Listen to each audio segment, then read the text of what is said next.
በኋላ ግን ተረጋጋሽ እንዴ? አዎ። ምንድን ነው ያረጋጋሽ እንደዚህ? እኔ ታለቅስ አብራኝ ታለቅስ ነበር። አክሰሽም ነበር? አዎ አልሄድም ብዬ ከምንም በላይ ግን እግዚአብሔር እንዳለ ማሰቤ ነው። እናቴን አድርሳኝ ስትመለስ በቃ እናቴ ወጣች ከኔ ጋር ግን ተከትሎኝ መጥቶ ይሄን 5 አመት ሙሉ የቆየው እግዚአብሔር ነውና የፈተና ሳይሽን ካፌ ትሪውን ይዛ ወጣች። ይሄ ፈተና ነበርና ትሪውን ተሸክማ ወጣች። በቃ የዛሬሽ ላይ የሆነ ሙቪ ይሰራል ነበር እና የዛን የሙቪውን ስም ምን ብለሽ ነው የምጠሪው? ምን አይነት ስም ነው የምትሰየው? አለምን ምን ብዬ ነው የምሰየው? እውነት ለመናገር ኦኬ፣ ዩኒቨርሲቲ ውስጥ ከባድ ቻሌንጅ ያጋጠመሽ ነገር አለ? እንዴት ሳለብሽ ካለ አለ? ኦኬ፣ ሴቶችን ብቻ ግቢ ውስጥ ቻሌንጅ ፌስ የሚያደርጉት ቻሌንጅ አለ? ሴቶች ብቻ ፌስ የሚያደርጉት ቻሌንጅ ካለ እነማን ናቸው? በደንብ አለ። በደንብ ነው ያለው። አንዲት ልትማር መታ ንጽህና መጠበቂያ ሞዴል ሳይኖር አቀርቶ ፔሪዷ ሲመጣ ወይም ደግሞ ወር አበባ ሲመጣ ከዶርማት ማይወጡ ልጆች አሉ። ከሩቅ አካባቢ ይመጡ እና እሱ አንድ ቻሌንጅ ለሴቶች ሌላ ኤክስትራውን ቻሌንጅ ተናው እና ምሳሌ ጀንደር ቤዝድ ቫዮለንስ ጾታ መሰረት ያደረገ ትንኮሳ መምታት ሊሆን ይችላል፣ መደብደብ፣ ልዩ ቨርባልም ነን ቨርባልም በመጠቀም ሴቶችን አላስፈላጊ ንግግሮችን መናገር ሴቶች ፌስ የሚያደርጉት ነበር። ግን አንዱ ቴንሽን ማለት ፍቅር አይደለም። አንድ ነገር መረዳት ያለብን ነገር ይወድናል ማለት አይደለም። ያ ሰው በዛ ነገር አለመሸወድ። ከዚህ በተረፈ በቃ ተጠንቀቁ፣ አስተውሉ። ሰላም፣ ዛሬ እጅግ በጣም አስደናቂ ቆይታ ከ5ኛ አመት የህግ ተማሪ ጋር አድርጌያለሁ እና ይህን ቪዲዮ እስከ መጨረሻ ማየት እንዳትዘነጉ። በጣም ከዚህ ቪዲዮ እንደምትማሩ ተስፋ አደርጋለሁ። እንዲሁም ደግሞ ለጆን ኢምፓየር ዩቲዩብ ቻናል አዲስ ከሆናችሁ ይህን ዩቲዩብ ቻናል ሰብስክራይብ በማድረግ ቤተሰብ ሁኑ። ይህ ዩቲዩብ ቻናል የእናንተም ጭምር ነው። ከምንም ተነስታችሁ ማደግ የምትፈልጉ መላወጥ፣ እንዲሁም ደግሞ ዩኒቨርሲቲዎች ላይ ያላችሁ ተማሪዎች ሰብስክራይብ አድርጋችሁ የዚህ ዩቲዩብ ቻናል ቤተሰብ ሁኑ። ሰብስክራይብ ማድረግ እንዳትረሱ። ሰብስክራይብ አድርጉ። ሃይ፣ ሰላም፣ ደህና ነሽ? እግዚአብሔር ይመስገን። እንኳን ወደ ጆን ኢምፓየር ዩቲዩብ ቻናል መጣሽ። እንኳን ደህና ቆያችሁኝ። ስለጋበዛችሁኝ አመሰግናለሁ። እንግዳዬ ስለሆንሽ በጣም አመሰግናለሁ። አይ አመሰግናለሁ እኔም ስለጋበዛችሁኝ። ኦኬ፣ እሺ፣ ራስሽን በማስተዋወቅ ትጀምሪያለሽ? እሺ፣ ስሜ አብያ ጌታቸው እባላለሁ። ተመራቂ የህግ ተማሪ ነኝ። 5ኛ አመት የህግ ተማሪ ነኝ። ዋው፣ ዘንድሮ ጂሲ ነሽ? አዎ። ዋው፣ በጣም ደስ ይላል። እና ከጂሲ ተማሪ ጋር እያደረኩ ነው ማለት ነው? አዎ። ልዩ ክብር እየተሰማኝ ግድ ነው። እሺ አፍያ፣ ገና ወደ ዩኒቨርሲቲ ስትመጪ ምን አይነት ስሜት ነው ተሰማሽ? ወደ ዩኒቨርሲቲ ስመጣ የመጀመሪያው ሚክስድ የሆነ የተቀላቀለ ስሜት ነበር የተሰማኝ የነበረው። ምክንያቱም እመደብበታለሁ ብዬ ያሰብኩት ግቢ አልነበረም የተመደብኩትኝ። የመጀመሪያ የምልኋቸውን 5 ዩኒቨርሲቲዎች ጋር ነበር ሄዳለሁ ብዬ ያሰብኩትኝ እና ዋቸሞ 8ኛ ወር 7ኛ ነበር የሞላሁት የነበረውና በቃ በዛ ጊዜ ከነበረው ነባራዊ ሁኔታ አንፃር ዋቸሞ ዩኒቨርሲቲ ሰላም ስለነበረ ደስተኞች ነበሩ ቤተሰቦቼ። ነገር ግን ደግሞ ማያውቁት ስለነበረ በቃ የተቀላቀለ ስሜት ነው የተሰማኝ የነበረው። ከቤተሰብ ርቆ መምጣት፣ ማንም የሌለበት ጋር መምጣት በራሱ እናት አባት የሌለበት ዘመድ የሌለበት ጋር መምጣቱ በራሱ ያስፈራ ነበርና በጣም ይሄ ምንድነው ቢተር ስዊት ሞመንት የሆነ አይነት ሞመንት ነበርና በማለፌና ጥሩ ግቢ በመደቤ ሰላም ያለበት ቦታ በመደቤ ደስተኛ ነበርኩኝ። ቤተሰቦቼም ደስተኛ ነበሩ። ነገር ግን ደግሞ ሩቅ በመሆኑ ማናውቀው ሰው ኖርበት ቦታ በመሆኑ ሰው የሌለበት ቦታ በመሆኑ ትንሽ በቃ ይከብድ ነበረ እና መጀመሪያ ላይ መቀበልም አንቅቶኝ ነበረ። ከዚህ በፊት ሰምተነው ስለማናውቅ ዋቸሞ ዩኒቨርሲቲ ሆሳና ሲባል ከገባ በኋላ እዚህ ይለኛል፣ ግን ሰምቼው አላውቅም ነበርና ስንሞላም ምደባ ስንሞላ ሰላም ነው የተባሉትን ምክንያቱም ትዝ ይላችሁ ከሆነ የኛ ባች የ2013 ባች የ2012 ባች በኮቪድ እንትን ብላለ። ከዛ በጦርነቱ ምክንያት ደግሞ ተስተጓጉሎ ነበርና በዛ ምክንያት በቃ በአንጻራዊ ሰላም የነበረው ደቡብ አካባቢ የነበሩ ዩኒቨርሲቲዎች ናቸውና እነሱን ዩኒቨርሲቲዎች ላይ ነበር በጣም ስንሞላ የነበረው 10 ውስጥና አመጣ ከነበረ ውጤት አንጻር በራስ መተማመን ነበረኝ። እውነት ለመናገር ጥሩ ውጤት ሊኖረኝ እንደሚችል አስብ ስለነበረ የሙላዎቹ 5 ዩኒቨርሲቲዎች ላይ ልመደብ እንደምችል አስብ ነበረ። ለዛ ትንሽ የተደበላለቀ ስሜት ነበረው መጀመሪያ ላይ። ኋላ ግን ተረጋጋሽ እንዴ? አዎ። ምንድነው ያረጋጋሽ እንደዚህ? የመጀመሪያ ያረጋጋኝ አክሴፕት ማድረግ መቀበል እንድመጣ አባቴ ነው በእርግጥ እንድመጣ ያደረገኝ። መሄድ ትሄጃለሽ ብሎ ወሰነው። እናቴ ታለቅስ አብራኝ ታለቅስ ነበረ። ለቅሰሽም ነበር? አዎ አልሄድም ብዬ እና አመሰግናቸዋለሁ በእርግጥ እንድመጣ ስላደረጉኝ ስለላኩኝ። እማላውቀው ሀገር ነው፣ ለብቻዬ ነው። ከቤት ወጥቼ አላውቅም። ከትምህርት ቤት ነው፣ ከቤት ወደ ትምህርት ቤት ነው። ምንም የተለየ እንትን ያልኩት ነገር የለም ከልጅነቴ ጀምሮ እስከ 12ኛ ክፍል እና ከእንደዚህ አይነት ፕሮቴክሽን ወጥቶ በቃ ሁለቱም የሌሉበት ላይ መምጣት ከብድ ነበርና አዎ እንድቀበል ያደረገኝ በቃ አክሴፕት ማድረግ ነው። በቃ ገብቼበታለሁ አለሁበት እንትን ከምንም በላይ ግን እግዚአብሔር እንዳለ ማሰቤ ነው። እናቴን አድርሳኝ ስትመለስ በቃ እናቴ ወጣች፣ ከኔ ጋር ግን ተከትሎኝ መጥቶ ይሄን 5 አመት የቆየው እግዚአብሔር ነውና እግዚአብሔር ከኔ ጋር እንዳለ ማመኔ ማወቄ መረዳቴ ይመስለኛል። በጣም ደስ የሚል እግዚአብሔር። ኦኬ አብጊያ፣ እና ከዛ በኋላ ዩኒቨርሲቲ ውስጥ የማትረሺው አጋጣሚ አለ ከልብሽ የማይጠፋ ማለት ነው? ብዙ አጋጣሚዎች አሉ። ከብዙ በጥቂቱ ከቴንሽን ጋር በተያያዘ የማረሳው አንድ 3ኛ አመት 2ኛ አመት እያለ መሰለኝና ክሪሚናል ኮርስ እንወስድ ነበረ። ክሪሚናል ይሄ ብቻ በጣም ብዙ ኮሎች የምንጠቀምባቸው እንትኖች አሉ፣ አመታት አሉ። 3ኛ አመት 2ኛ አመት ለብለም ውስጥ እነዛ ላይ ኮድ እንጠቀማለን፣ የፍትሐ ብሔር እንጠቀማለን፣ የወንጀል እንጠቀማለን እና ለፈተናው ኦፕን ቡክ ስለሆነ የህግ ፈተና ላይ ይዘን ነው የምንገባው መጽሐፎቹን እና ፈተና ላይ ኦፕን ቡክ ነው እንዳልኳችሁ እና ልክ ከዶርም እያጠና ነበር። ታጠና የነበረው ታብ ነበረ። ከዛ ከላይብረሪ ተመልሼ መጥቼ ለምን ፈተና ከዶርም ጓደኞቼ ጋር አብረን እየሰራን ጥያቄ ከዛ ተነስተን ወጣ። ልክ ስንወጣ እኔ ታቡን ለካው እዚህ ውስጥ ይዤው ግማሽ መንገድ ላይ ነው ትዝ ያለኝ። ዳው ኮዱን አልነበረም ያስኩትኝ ከራሴ ጋር ማለት ነው። እና አንድ እኔ ላይ ደረሰኝ ገጠመኝ እሱ ነው። ሌላኛው ደግሞ ጓደኛዬ ሳሊም ትባላለች ሰብስክራይብ አድርጊ እና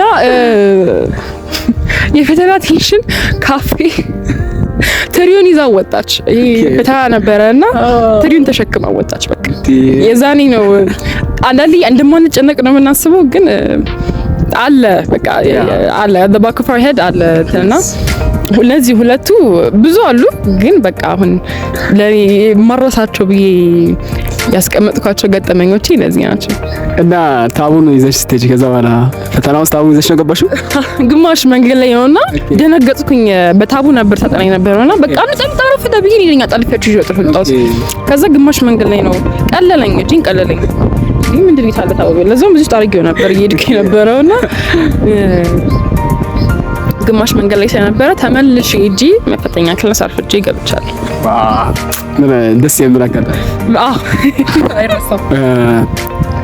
አሳይመንት ዩኒቨርሲቲ ውስጥ ይሰጣልና እና አሳይመንት ላለመስራት ሰበብ አቅርበሽ ታውቂያለሽ? በላይ ሰበብ ነው ታቀርቢው? አሳይመንት ላለመስራት ምንድን ነበር የሚባለው? አዎ ላለመስራት ሰበብ ብዙ የኛ ክላስ ተማሪ ከኛ ክላስ አንፃር ሁሉም አክቲቭ ነው፣ የማይሳተፍ ተማሪ ለማሳይመንት ላይ። በዚህ አጋጣሚ ሸራውቱ የሎ ክላስ ተማሪዎች እና ሁሉም ተማሪ ይሰራል አሳይመንት፣ የማይሰራ ሰው የለም። ግን ይሄ ምንድነው ኢንኮምፒተንት መሆን አለ አይደለ? አልሰራም ከማለት ምንድነው እኔ ብዙ ጊዜ ሲደክመኝ ምንድነው የማደርገው? ብዙ ጊዜ ሳይሆን ሬርሊ ነው እኛ ተከፋፍለን ነው የምንሰራው እና በቃ እንዲሆኛለሁ ብለህ ለግሩፕ መሪ ነግረኸው ሳይረዳ ሲቀር እኔ በግሌ የማደርገው ይሄ ምንድን ነበር የሚባለው ኢንኮምፒተንት መሆን። ከዛ ያሰው አትሰራም ብሎ የሚተዋችሁ ከኢንተርኔት ላይ ወርክ ቻት ጂፒቲ ላይ ኮፒ ፔስት አድርጌ ከዛ ራሱን ኮፒ ፔስት አድርገሽ በቃ ማለት የኛ እንትን ላይ ኮፒ ፔስት ማድረግ ክሪቲካል ቲንክ ስለሆነ ሞር ራሳችን ዲጋፕ አድርገን ነው የምናመጣውና ያስታውቃል ኮፒ ፔስት የተደረገ ነገርና ይታወቃል። ግን እኔ ሁሌ እንደዛ አላደርግም። አንዴ ነው ሁለቴ ነው እንደዛ ያደረኩት። እሱንም በቂ ምክንያት ኖረኝ አብሮኝ የነበሩ መሪዎች ስላልተረዱ ግሩፕ ሊደርስ ስላልተረዱኝ ነበረ እንጂ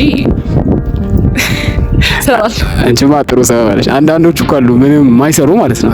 በሌላ እንትን አሳቦ ማይሰሩ ያ ከአቅም በላይ ከሆነ ለመስራት ነው። ግን ይሄ ምንድነው በስንፍና ምክንያት አንዳንዴ ይገጥማል። ይሄ ፕሮካስቲኔሽን የሚባለው የአብዛኛው ተማሪ እንትን ይመስለኛል። ፕሮካስቲኔት ማድረግ ነገ ሰራዋለሁ፣ ከነገ ወዲያ ሰራዋለሁ፣ ከዛ ይሄ ላስት ሚኒት ላይ ሲደርስ በቃ መጣ ብሎ የሚሰራ ሰው አለ። ግን እኔ እንጃ እኔ በግሌ የማደርገው ይሄ ኢንኮምፒተንት መሆን ነው። ላለመስራት አቮይድ ለማድረግ ስፈልግ ቃል ሰራችንም ከመባል ዝም ብዬ ኮፒ ፔስት አድርጌ ልኬያለሁ። ጥሩ ሰበብ አለሽ። በዩኒቨርሲቲ ላይፍሽ ላይ የሆነ ሙቪ ይሰራል ነበር እና የዛን የሙቪውን ስም ምን ብለሽ ነው የምጠሪው? ምን አይነት ስም ነው የምትሰየው? ለምን ምን ብዬ ነው የምሰየመው? እውነት ለመናገር ማስቆም ላይ ይመስለኛል ለኔ የኔ ተርኒንግ ፖይንት ወይም ደግሞ የህይወት አቅጣጫ የተቀየረበት ነው ብዬ አምናለሁ። ደማስቆ ያልኩበት ምክንያት ጳውሎስ ጌታ ኢየሱስ ክርስቶስ ጋር የተገናኘውና የዓይኑ ቅርፊት የረገፈለት ደማስቆ ላይ ተገናኝቶት ነውና መገናኘት ካለበት ጋር የተገናኘው በቃ የተረዳው ያየው መድረስ ያለበት ጋር የደረሰው እዛ ነው። የዓይኑ ቅርፊት የረገፈለትና ያየው በቃ እና ለኔ የግቢ ላይፌ ደማስቆ ብያልኩት ለዛ ነው። በብዙ ነገር የብዙ እይታዎች የተቀየሩበት ነው። ከጌታ ጋር እኔና ሰዎች የተገናኘንበት ነው። እጂን ጊዜ የመራበት ነውና ስለዛ ደማስቆ ነው ለለው። ዋው ይሄንን ደራሲዎች ያስቡበት። ገርም ነው በጣም። የላው ተማሪ እንደሆንሽ ነግረሽኛልና ላው እንድትገቢ ያደረገሽ ነገር ምንድነው ያገፋፋሽ? እውነት ለመናገር ስመጣ ዩኒቨርሲቲ እዚህ ዋቸሞ ስመጣ ኢኮኖሚክስ እማራለሁ ብዬ ነበር የመጣሁት። ፖለቲካል ሳይንስ ነበር መማር የምፈልገው ኦር ኢኮኖሚክስ። ህግ እማራለሁ ብዬ አስቤ አላውቅም። ከዛ አንደኛ ሴሚስተር ላይ አንድ ጓደኛ ነበረችኝ ፂ በጣም ነው የምወድሽ። አንድ ክላስ ነን አሁንም ፈርስት ሴሚስተር ፍሬሽማን እንደገባን ህግ በጣም ነው የምትፈልገውና የህግ ያለ ፍቅር በጣም ነው የሚገርመኝ። እና ስታወራ እንፈተናለችኝ። ከዛ ፍላጎት አደረብኝ። እኔም በቃ ልፈተን አልኩኝ እና ተፈተነን ገባን።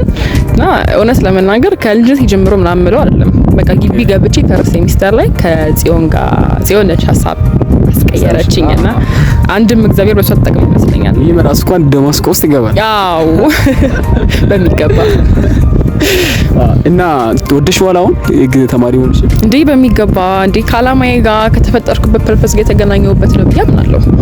ምንም ነገር ባጋጣሚ ይሆናል ብዬ አላምንም። እንዳማኝ እግዚአብሔር ካየልን ነገር ጋር እንድንገናኝ ሲፈልግ ይመስለኛል። በሰው ይጠቀማል፣ ሁሉም ነገር ስለሚጠቀም።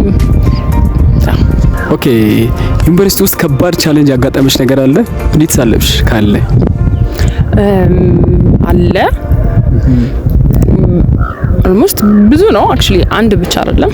ኦኬ አንድ ሜጀር የምለው ቻሌንጅ ነበረ፣ ግን በጣም ለምናልፈው የማይመስለን ግን እግዚአብሔር አቅፎ ደግፎ ራርቶልኝ ያሳለፈኝ ብዬ ማምኑ ትልቅ ቻሌንጅ ነበረ። አሁን ብዙ እዚህ ጋር እንደዚህ ብዬ ማለት ባልፈልግም ቻሌንጅ ነበረ። በእርግጥ በብዙ የሚፈትን ነበር፣ የሚያስለቅስ ነበር፣ የሚያሳዝን ነበረ፣ ልብን የሚሰብር ነበረ። ያንን ያለፍኩትኝ እኔ ራሴ ነኝ ብዬ አላምንም። እውነት ለመናገር እግዚአብሔር ረድቶኝ ነው፣ ሰዎችን ሰጥቶኝ ነው፣ ረድቶኝ ነው። ከምንም በላይ ፌሎሺፕ ላይ አብረው የሚያገለግሉ ልጆች በእነሱ በኩል ጌታ ተጠቅመው ነው ያንን ቻሌንጅ ያለፍኩት ብዬ የምለው። በጓደኞቼ፣ እናቴ፣ አባቴ ረድተውኛል ያንን ቻሌንጅ እንዳልፈው።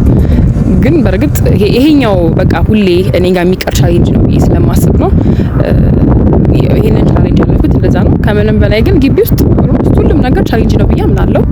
ይፈትናል። በተለይ ከሩቅ አካባቢ የዚህ አካባቢ ተወላጅ ላልሆነ ሰውና ከሩቅ አካባቢ ላይ መጣ ሰው ፈተና አለው። ውሃ ሲጠፋ ፈተና ነው። ሽንት ቤት ንጽህና፣ ምግብ፣ በቃ እነዚህ ነገሮች መሰረታዊ ነገሮች ናቸውና ፈተና ናቸው። ከምንም በላይ ግን እነዚህ ነገሮች በተለይ አዲስ ምገቡ ልጆችንም አሁን መቀጥሉ ረጅም ጊዜ ግቢ ውስጥ አንድ ነገር ልለው የምችለው ይሄንን ቻሌንጅ የምታልፉት ሰው እንደሆነ ሆኖ ብያላችሁ በጣም አልወደው ምክር ስለሆነ እሱ ግን ምንድነው የምላችሁ መቀበልን አክሰፕት ማድረግንና መፍትሄ መፈለግን። ውሃ ጠፍቷል ግቢ ውስጥ ሳምንት አልፎታል። በቃ አካባቢ ላይ ያሉ ቦታዎች ላይ ግቢ አካባቢ ሻወር ቤት ሄዶ መታጠብ፣ ሰውነታችሁ የከበዳችሁ ሌላ ሌላ አማራጮችን መጠቀም፣ አማራጭ መፍትሄ መፈለግ ነው እንጂ ቁጭ ብሎ ማለቃቀስ ኮምፕሌት ማድረግ ተገቢ ነው ብዬ አላምንም። ለችግር መፍትሄ ይሆናል ብዬ አላምንም። እግዚአብሔርም ያጉረመርምን ሰው ስለማይወድ ይህንን ነው እንግዲህ ቻሌንጅን ለማለፍ መቀበልና መፍትሄ መፈለግ አማራጭ ነው ብዬ አምናለሁ። ኦኬ ሴቶችን ብቻ ግቢ ውስጥ ቻሌንጅ ፌስ የሚያደርጉት ቻሌንጅ አለ? ሴቶች ብቻ ፌስ የሚያደርጉት ቻሌንጅ ካለ እነማን ናቸው? በደንብ አለ፣ በደንብ ነው ያለው። የመጀመሪያው ከእንትን ነው የሚጀምረው፣ ከንጽህና መጠበቂያ። የንጽህና መጠበቂያ ሞዴስ አንዲት ሴት ልትማር መታ ንጽህና መጠበቂያ ሞዴስ ሳይኖር ቀርቶ ፔሪዷ ሲመጣ ወይም ደግሞ ወር አበባ ሲመጣ ከዶርማት ማይወጡ ልጆች አሉ፣ ከሩቅ አካባቢ ይመጡ እና እሱ አንድ ቻሌንጅ ነው ለሴቶች። ሌላ ኤክስትራውን ቻሌንጅ ነው እና እኛ እንደ አሶሲዬሽን የትንሽ አሶሲዬሽን ይባላል ጓደኞቼ ጋር ሆነን በየወሩ ሞስት ከውጭ ዶኔሽን እየሰበሰብን በተቻለን አቅም እንሰጥ ነበረ። በተለያየ ችግር ምክንያት ቆሟል። ግን አንዱ የሴቶች ቻሌንጅ ሜጀር የሚባለው ቻሌንጅ እሱ ነው። ሲቀጥል ጾታዊ ትንኮሳ አለ። እንደሚታወቀው ይሄ አዲስ ኢሹ አይደለም ለኛ ግቢ አጠቃላይ ለኢትዮጵያ ላይ ያለ ትልቅ አንገብጋቢ ኢሹ ነውና ጾታዊ ትንኮሳ ግቢ ላይ ለሴቶች ላይ እንደ ቻሌንጅ የሚገጥማቸው እሱ ይመስለኛል ከምንም በላይ። ለዛ እሱ ነው እንግዲህ እኔ ላይ ያስተዋልኩትኝ በግቢ ቆይቴ ከወር አበባ ንጽህና መጠበቂያ ጋር በተያያዘና ከጾታዊ ትንኮሳ ጋር በተያያዘ በልዩ ልዩ መልኩ የምንሰማቸው የተረጋገጡም ያልተረጋገጡ መሆኖች ይኖራሉ። ነገር ግን እኔ ፈርስት ሃንድ ዊትነስ ያደረኩት ለምሳሌ ጀንደር ቤዝድ ቫዮለንስ ጾታ መሰረት ያደረገ ትንኮሳ መምታት ሊሆን ይችላል፣ መደብደብ፣ ልዩ ልዩ ቨርባልም ነን ቨርባልም በመጠቀም ሴቶችን አላስፈላጊ ንግግሮችን መናገር ሴቶች ፌስ የሚያደርጉት ነው። በእርግጥ ወንዶችም ይገጥማቸዋል፣ ግን አሁን ሴቶች ስለጠየቀኝ ነው። እና በጀንደር ቤዝድ ቫዮለንስ ጋር በተያያዘ አለ እሱ ቻሌንጅ ነው ብዬ አምናለሁ። እና ለሴቶች ምን አይነት ምክር ነው የምታስተላልፊው ከዚህ ነገር አንጻር? ብልህ ሁኑ፣ አስተውሉ፣ ሰራውንዲንጋችሁን አብራችሁት የምትሆኑን ሰው ምረጡ። ቢላ እንደሚስል ጓደኛው ይስላል ይላል። ስለዚህ አብራችሁ ያለው ሰው ወይ ይሰራችኋል ወይ ያፈርሳችኋል። ስለዛ እንደ ሴት ደግሞ በጣም መጠንቀቅ አለብን ብዬ አምናለሁ። በቃ ታውቁታላችሁ ሴቶች በተለይ